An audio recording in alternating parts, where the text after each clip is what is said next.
స్తోత్రం కలుగునుగాక. సర్వాధికారియు సర్వసృష్టికర్త ప్రభువైన యేసుక్రీస్తు నామములో మీ అందరికి కూడా ప్రత్యేకమైన వందనాలు తెలియపరుస్తున్నా.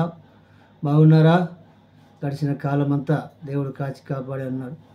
ఈ యొక్క నూతన సంవత్సరంలో జనవరి మాసము చూస్తుండగానే వెళ్ళిపోయింది. 31 రోజు గడిచిపోయాయి. మళ్ళీ ఇంకా మనము 2024లోనే ఉన్నట్టుగానే అనిపిస్తూ ఉన్నది.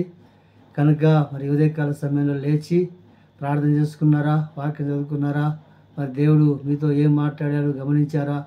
మరి ఈరోజు దేవుడు మనతో మాట్లాడుతున్నటువంటి ఈరోజు దేవుడు మనకి ఇచ్చిన వాగ్దానమును ఒకసారి మనం చూసుకుందాం. యెహెజ్కేలు గ్రంథము 30వ అధ్యాయము 11వ వచనాన్ని చూసుకుందాం. కనుక మీ మీద మనుషులను పశువులను విస్తరింపజేసేదను, అవి విస్తరించి అభివృద్ధి నొందును.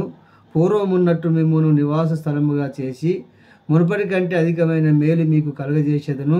అప్పుడు నేను యెహోవానై ఉన్నాను మీరు తెలుసుకొందురు. ఉన్నానని మీరు తెలుసుకుందరు. దేవుని స్తోత్రం కలుగును గాక.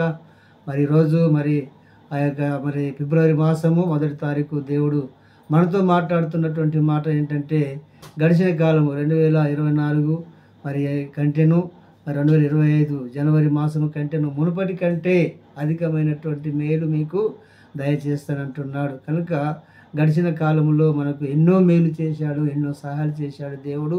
కనుక మునుపటి కంటే అధికమైనటువంటి మేలు గడిచిన సమయం కంటే, గడిచిన రోజుల కంటే ఈ నెల ఇంకా అధికమైనటువంటి మేలులు దేవుడు మనకు కలగజేయబోతూ ఉన్నాడు. కనుక ప్రతి ఒక్కరు కూడా దేవుని యందు విశ్వాసం ఉంచి ప్రతి విషయంలో కూడా దేవుడు సహాయం చేసేలాగున మీరందరూ కూడా ప్రార్థన చేయండి.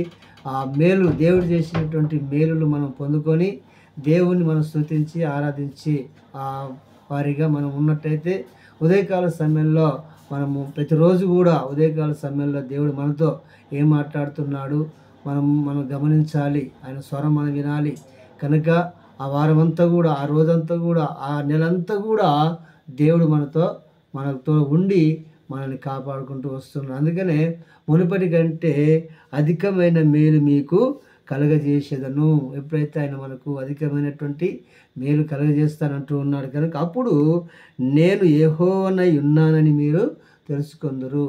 కనుక దేవుడు మనకు యెహోవా దేవుడు మనకు తోడై ఉంటాడు. కనుక మన ప్రయాణంలోను రాకపోకలోను అన్ని విషయాలలో మనకు తోడై ఉంటాడు. కనుక ఆయన చేసినటువంటి మేలులు దేనిని కూడా మరవకుండా మనము జ్ఞాపకం చేసుకుని ఉన్నట్టయితే దేవుడు మన కుటుంబాలు దీవిస్తుంటాడు. ఈ రోజంతా దేవుని కృప కాపుదల మనకు ఉండును గాక. ఈ నెలంతా కూడా, గడిచిన నెల కంటే ఈ నెలంతా కూడా దేవుని యొక్క ఆశీర్వాదము మనం పొందుకుందాం. దేవుడు దీవించి ఆశీర్వదించును గాక.